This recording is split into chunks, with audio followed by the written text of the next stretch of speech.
ধরনের হিল্লা বিবাহ সম্পূর্ণ হারাম, আদৌ জায়েজ নাই। তাহলে কি হবে? হবে এই যে প্রথম স্বামীর তালাক দেওয়ার পর স্ত্রী ইদ্যত পালন করবে।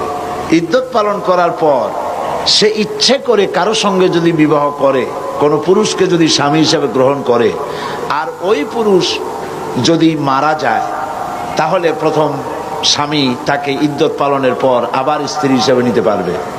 দুই, এ হলো 1 নম্বর সূরত। দ্বিতীয় নম্বর সূরত হচ্ছে এই যে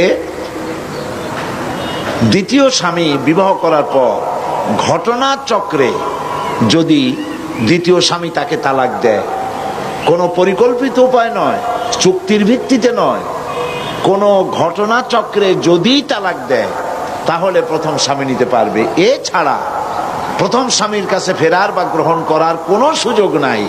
মৃত্যু পর্যন্ত এই স্বামীর জন্য ওই স্ত্রী হারাম হয়ে গেছে। এই হচ্ছে ইসলামের বিধান। গ্রামের মাতব্বর কি বললো, চেয়ারম্যান কি বললো, এইটা ফতোয়া নয়, এইটা ফতোয়ার বিষয় নয়।